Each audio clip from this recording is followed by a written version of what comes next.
This is Needy and Normal.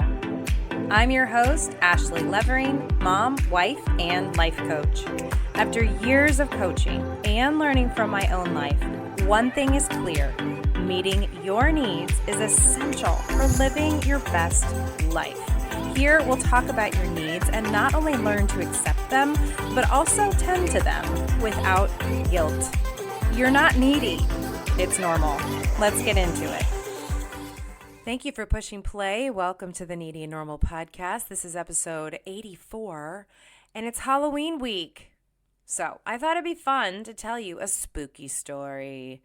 This one's a not true story, whereas the last Halloween episode I did was a true story. So if you want to get supremely freaked out and listen to an actual scare I went through myself, go listen to episode, I think it's 34. Whew, that's 50 episodes ago. Amazing. But today, I will give you an original spooky story by yours truly called Zoe. Enjoy. Zoe opened her eyes, her hands on the steering wheel.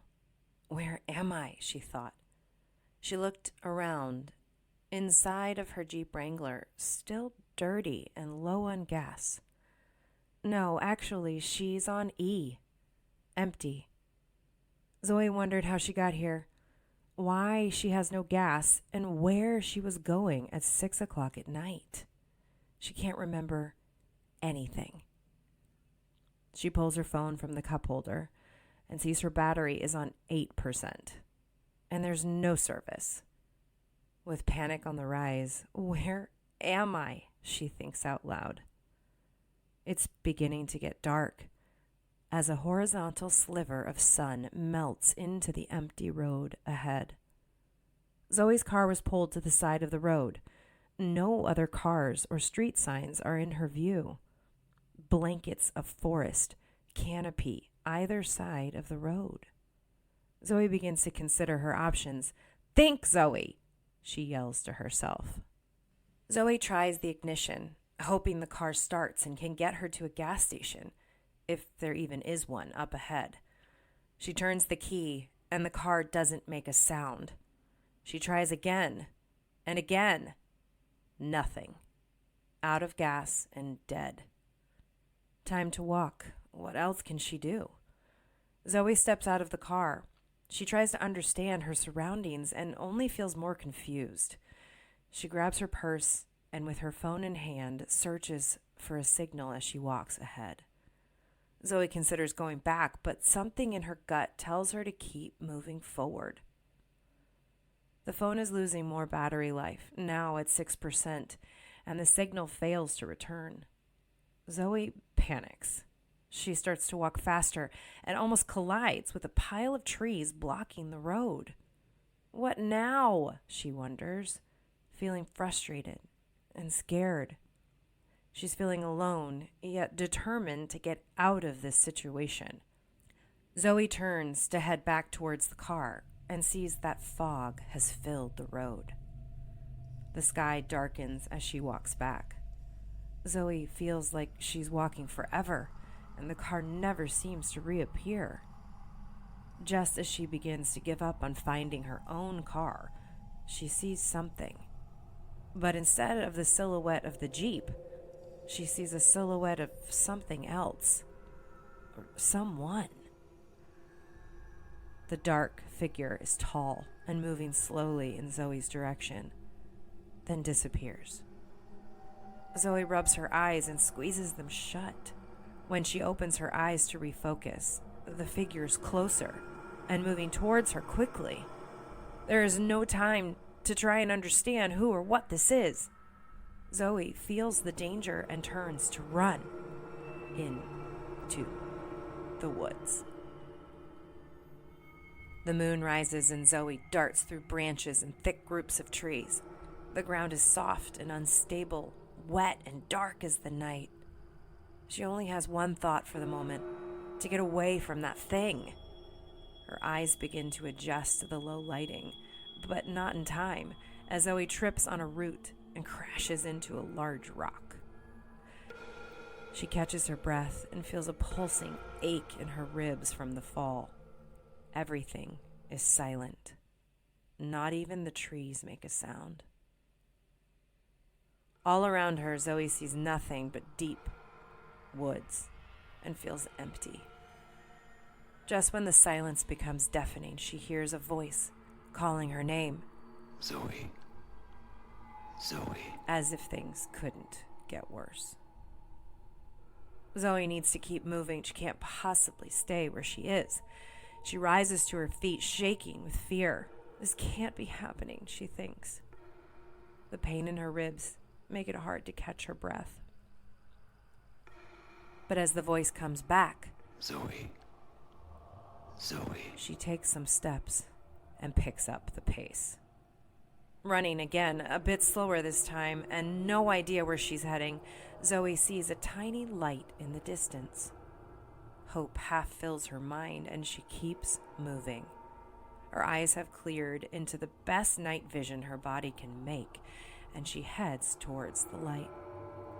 While the night seems to swallow Zoe, she stays focused on what appears to be a candle burning in a window. All of a sudden, Zoe falls again into a wet, cold trench. She feels stuck and exhausted by hopelessness. The voice calls her name again. Zoe. Zoe. Paralyzed with fear and defeat, Zoe's bruised body gives in to her discouragement. Inches away from completely giving up, Zoe remembers something. The flashback floods her memory of her mom on the phone saying, "Don't give up, Zoe." As she rolls to her back, Zoe looks up at the blackness of the night. Somehow the glow from the light in the window pierces through the darkness, just enough for Zoe to see. She decides to pull herself up. "I can't stay here anymore," Zoe cries, and she finds the strength to stand. Looking around the ditch, she finds exposed roots and grabs a hold.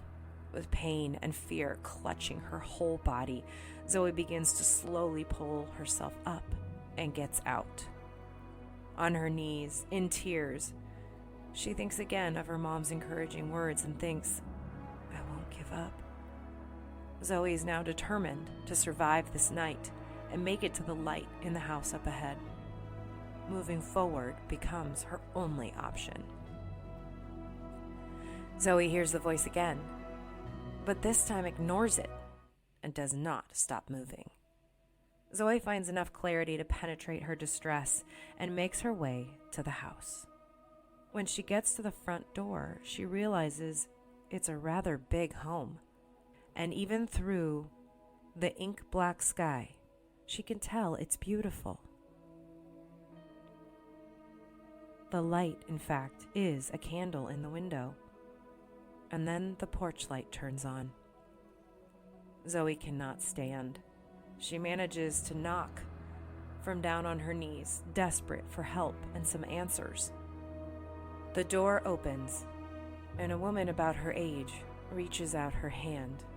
She helps Zoe up and hugs her, holding her wet, wounded body upright.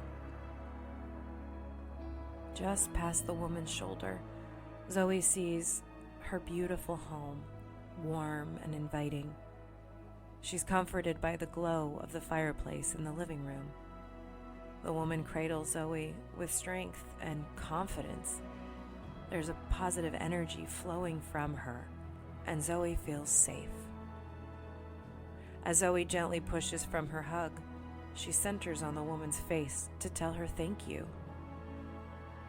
Zoe's in shock. The woman is her. She's looking at herself. She says, "It's okay now, Zoe. Come on in.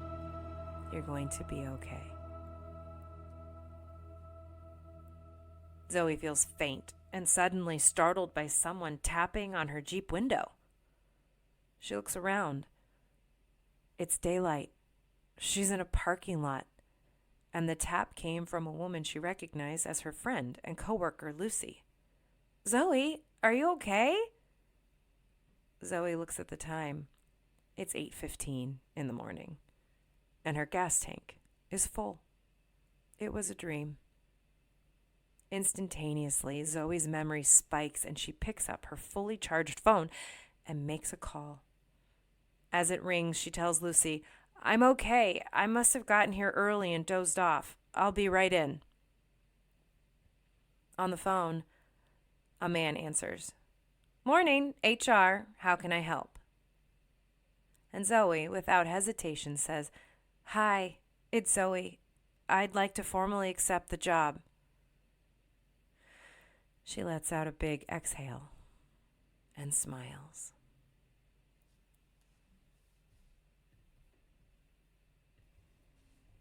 What'd you think? What do you suppose led her to have this dream? I would love your feedback. Go to Needy Normal Pod or ABL Life Coaching on Instagram and send me a message. You can also comment right here on the podcast through rating and reviewing the show. I would appreciate it. I was purposeful in some of the usage of my words as a life coach. What do you think is the moral of the story? Thanks for listening. Your needs matter because you matter. Happy Halloween. Take care. Thank you so much for listening to the Needy and Normal podcast. If you liked today's episode, please rate and review the show and send your favorite episode to a friend. If you're interested in coaching, visit ablifecoaching.com. I am accepting new clients now, and initial discovery sessions are complimentary.